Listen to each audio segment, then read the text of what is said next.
दोस्तों, ब्राह्मणवाद ने इतिहास में कई लोगों का शोषण किया है और सबसे ज्यादा औरतों का शोषण किया गया है।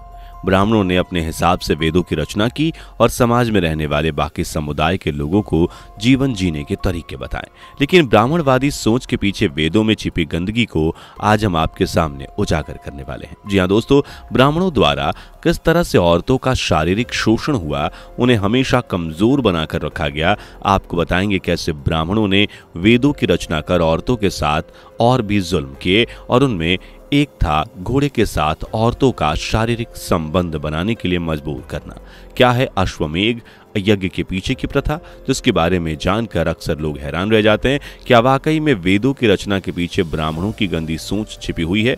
इन सभी सवालों के जवाब जानने के लिए दोस्तों वीडियो को आखिर तक जरूर देखिएगा। वीडियो पसंद आए तो लाइक और शेयर जरूर कर दीजिएगा।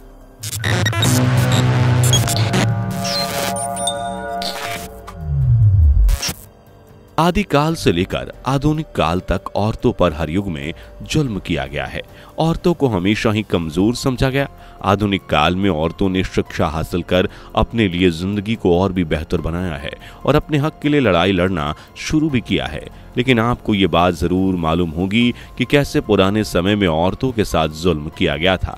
सती प्रथा से लेकर प्रदा प्रथा और बाल विवाह तक औरतों और लड़कियों का शोषण हर दौर में किया जाता था।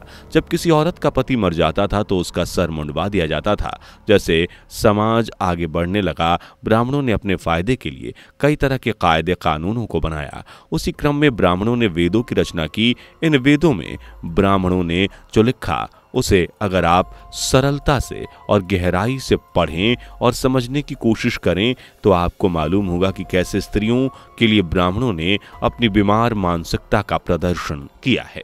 दोस्तों, जब ब्राह्मणों ने वेदों की रचना की, उसकी भाषा संस्कृत थी जिसे हर कोई समझ नहीं सकता था। इसलिए वेदों को आम जनों तक पहुंचाने के लिए और उनके लिए आसान बनाने के लिए कई भाष्यकार सामने आए, जिन्होंने वेदों का ट्रांसलेशन किया और आसान भाषा में आम लोगों को समझाने की कोशिश की। ऐसे में 3 भाष्यकार 13वीं सदी में हुए, जिनके नाम थे महिधर, उटव और श्रायण।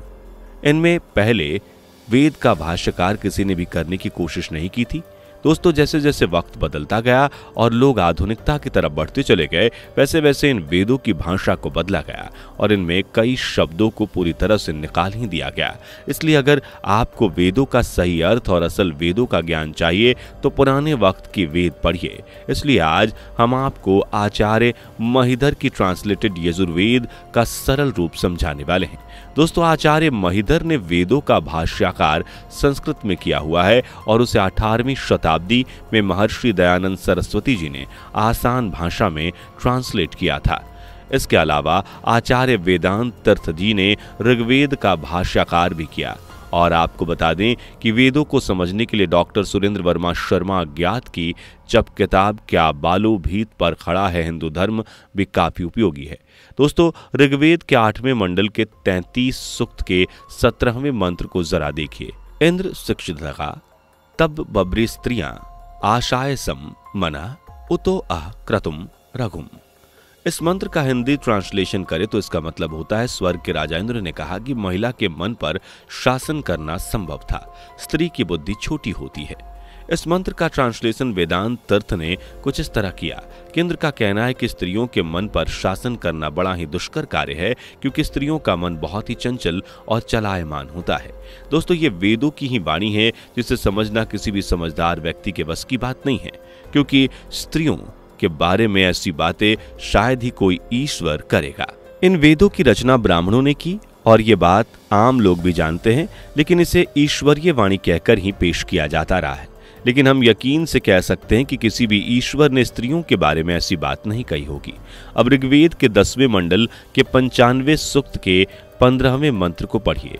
न वै स्त्रियाणि संख्यानि सन्ति सला विक्राणाम हृदया नियता। इस मंत्र का अर्थ है कि स्त्रियां प्रेम और मैत्री कभी स्थायी नहीं होती। स्त्रियों और वृकों का दिल हमेशा एक जैसा होता है।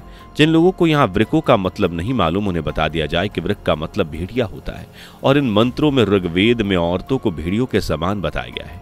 औरतों के बारे में ऋग्वेद में लिखी इस वाणी को आप क्या कहिएगा?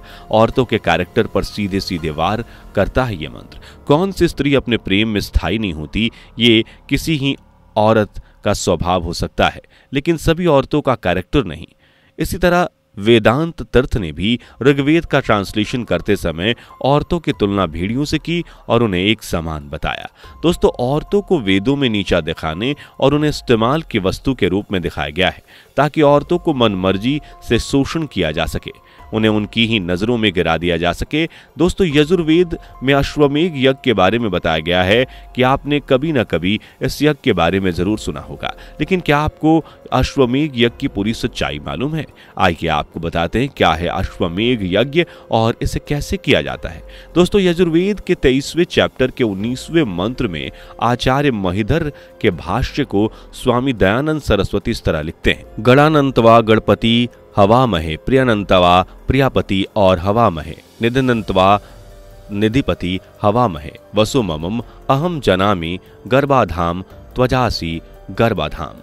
इस मंत्र में महिधर ने भाष्य किया है कि इस मंत्र में गणपति शब्द का अर्थ घोड़े से है। सब ऋतिजमों के सामने यजमान की पत्नी घोड़े के पास सोए और सोती हुई घोड़े से कहे कि हे अश्व, जिससे गर्भ धारण होता है, ऐसा तेरा वीर्य उसको मैं खींच कर अपनी योनि में डाल दूं तथा तू उस वीर्य को मेरी योनि में स्थापना करने वाला है। इस तरह से आप देख सकते हैं कि किस तरह से यजुर्वेद में स्त्रियों और घोड़े के बीच संबंध स्थापित करने की बात कही जा रही है। यहाँ आपको ये भी बता दें कि यजमान की पत्नी से मतलब है ब्राह्मण के यजमान जो क्षत्रिय हुआ करते थे। अगर आपको लग रहा है कि इस मंत्र में सिर्फ औरतों और घोड़ों के बीच संबंध बनाने की बात हो रही है, तो दूसरा मंत्र देखिए जिसमें घोड़े और औरत के बीच के संबंध का भी खुलकर वर्णन किया गया है। यजुर्वेद के 19वें चैप्टर के 20वें मंत्र को देखिए: त्वाभुवो चतुर्पादः संप्र सर्वाय स्वर्गलोके पूर्ण वहंता वर्षा वजी रेतोधा रेतो दधातु। इस मंत्र में महिधर की कमेंट्री करते हुए दयानंद सरस्वती कहते हैं कि यजमान की स्त्री स्वयं ही घोड़े के लिंग को पकड़कर अपनी योनि में डाल देवे। दोस्तों, ऐसे ही कई उदाहरण आपको वेदों में मिल जाएंगे जिनमें आपको औरतों के लिए भद्दी बातें लिखी मिल जानी है। लेकिन ये संस्कृति भारत की नहीं है, इसे दूसरी संस्कृति से पूरी तरह से कॉपी किया गया है। इन भारतीय वेदों में जैन बौद्ध आचरणों का उल्टा करके और ग्रीक मैथोलॉजी की चोरी करके बनाया गया है। इसमें कोई दो राय नहीं है कि वेदों को अलग अलग आचार्यों ने अपनी अपनी वाणी में लिखा है और आम लोगों को समझाने के लिए सरल बनाया, लेकिन ये बात किसी से छुपी नहीं है कि ब्राह्मणों की गलती को छिपाने के लिए वेदों के कई मंत्रों का लीपापोती भी किया गया है। जैसे आज वेद आपको पढ़ाए और समझाए जाते हैं, जिस वक्त ये लिखे गए थे वैसे नहीं थे, बल्कि साफ तौर पर अश्लीलता इनमें झलकती थी। दोस्तों, वेदों के कई मंत्र आपको अश्लीलता दिखाई दे जाएगी, जैसे कि अश्वमेध यज्ञ के मंत्रों में हमने आपको दिखाई और समझाई, लेकिन वेदों में इनके अलावा भी बहुत कुछ है जिन्हें पढ़कर ही आप सच्चाई और धर्म का ज्ञान पा सकते हैं। वेदों में जो ज्ञान ब्राह्मणों ने देने की कोशिश की है वो असल में महज उनके विचारों की एक झलक है और कुछ भी नहीं। ब्राह्मणवादी सोच का आज कोई पालन नहीं करता है, लेकिन एक वक्त था जब इसी ब्राह्मणवादी सोच का शिकार कई बेकसूर लोग हुए। आपका इस विषय पर क्या सोचना है हमें कमेंट करके जरूर बताइए। वीडियो को लाइक, शेयर और चैनल को सब्सक्राइब जरूर कर दीजिएगा। दोस्तों, आपको स्क्रीन पर 2 और वीडियोस दिखाई दे रही हैं, जिसे देखने के लिए स्क्रीन पर क्लिक करें।